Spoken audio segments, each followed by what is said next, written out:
Cara, o primeiro tempo é basicamente isso aqui. Cruzamento do Vasco e cruzamento do Fortaleza. Basicamente, durante todo o primeiro tempo, a bola do Léo Gil, a cabeçada do Cano. O Vasco muito pobre de ideia, principalmente ofensiva.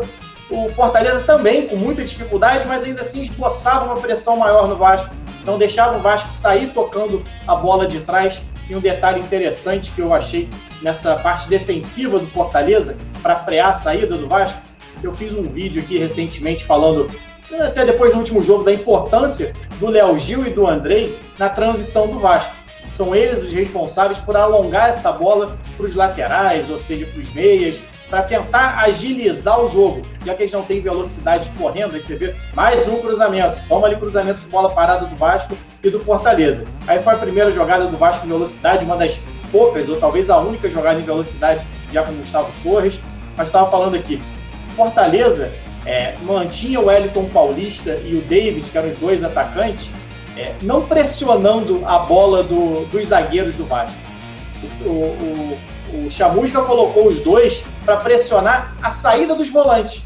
Então os zagueiros do Vasco tocavam bola entre eles, o Erley, Graça e Marcelo Alves, e os atacantes do Fortaleza não pressionavam eles, deixavam para marcar o possível passe, que seria principalmente o Andrei e o Léo Gil. E isso criou muita dificuldade para o Vasco. O Vasco não conseguia trabalhar com os zagueiros, mas não conseguia tirar a bola deles. Depois eu vou trazer até algumas estatísticas aqui que eu estava olhando do SofaScore, que apontam muito bem isso, como a bola do Vasco rodou nos pés dos zagueiros, mas não conseguiu chegar no Pikachu e no Thales, por exemplo, que também não conseguiram dar sequência quando receberam a bola.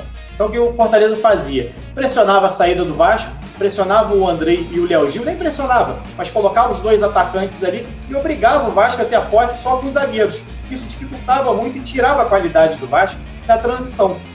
Tanto que a gente viu diversas vezes Ricardo Graça fazendo inversão, Ricardo Graça fazendo lançamento, o Erley, principalmente no primeiro tempo, tendo que avançar muito pelo lado direito para fazer essa conexão com o Léo Matos e o Pikachu, porque o Vasco não tinha saída com seus dois volantes. Até vi algumas pessoas, agora deu uma passada no Twitter, algumas pessoas elogiando o Léo Gil, já vi aqui no chat também alguém falando. Eu não gostei da atuação do Léo Gil, gostei menos ainda da atuação do Andrei, mas também não gostei da atuação do Léo Gil. Estava até olhando os dados aqui, o Léo Gil teve 18 perdas de posse de bola, olha que nem jogou os 90 minutos inteiros, acabou substituído. 18 perdas de posse de bola na partida. Foi o jogador que mais perdeu bola. O próprio Thales Magno costuma perder muito, perdeu 11.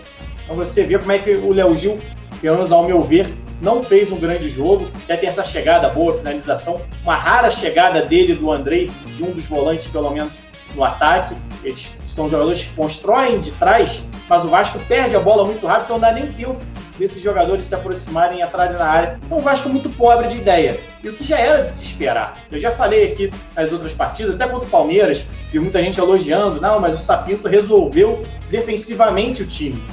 Eu ainda acho que o Vasco dá muito espaço no meio-campo, mas muito espaço. O Vasco permite que o adversário tenha posse de bola dentro do seu campo de defesa.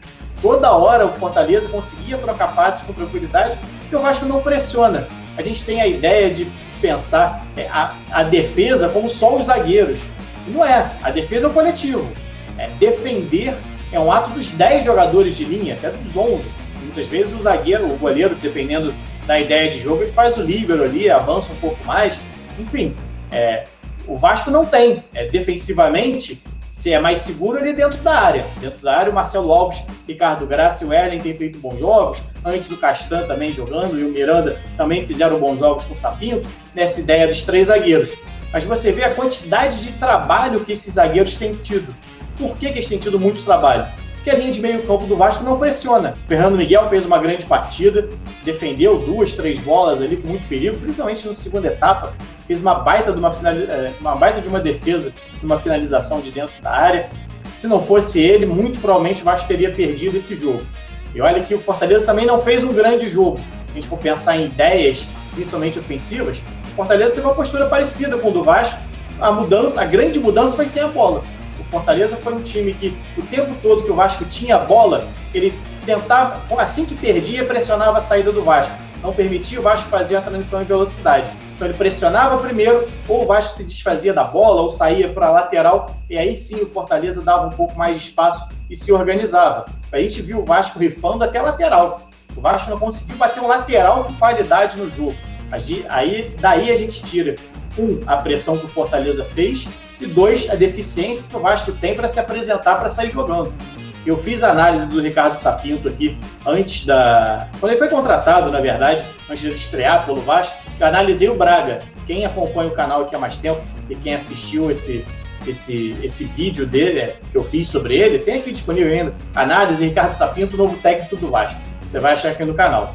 Eu falava, a ideia do Sapinto é jogar na bola longa, direto para o centroavante e apoio dos laterais. O Vasco hoje, com os volantes bem marcados, e com o Fortaleza atacando muito pelos lados, com o Romarinho, por exemplo, um dos jogadores, o Marlon também caiu pelo lado em alguns momentos, o David, enfim, com o Fortaleza buscando esse jogo também lateral, os laterais do Vasco tiveram que ficar um pouco mais presos, e com o André e o Léo Gil sendo marcados pelos atacantes do Fortaleza, não conseguia fazer essa transição. Então o Vasco morreu, ficou só de bola longa, tentando bola longa para o Gustavo Torres no segundo tempo, tentando bola longa para o Thales e para o Cano no primeiro, mas sem sucesso. Então o Vasco pobre de ideia, foi esse termo que eu usei lá no Twitter, que já usei aqui, e muita gente falou, não, pode falar que foi horrível, foi isso, aquilo. Acho que a ideia é essa, o Vasco tem poucas ideias.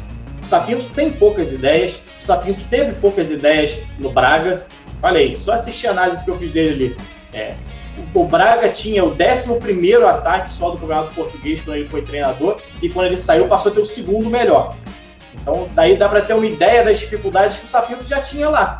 Ele tem essa ideia dos laterais avançando, como a gente vê agora o Neto Borges chegando e cruzando com o Léo Gil. É isso. Foi o que funcionou contra o Sport e o que não funcionou hoje, porque o Fortaleza pressionava um pouco mais em cima assim que perdia, então não permitia ao Vasco uma saída em velocidade, uma transição em velocidade, e a partir do momento que o Vasco enfrentava uma defesa mais fechada, esses laterais não tinham mais espaço para conseguir construir as jogadas, não tinha espaço para usar a velocidade deles, e o Vasco morria ali no ataque do Vasco.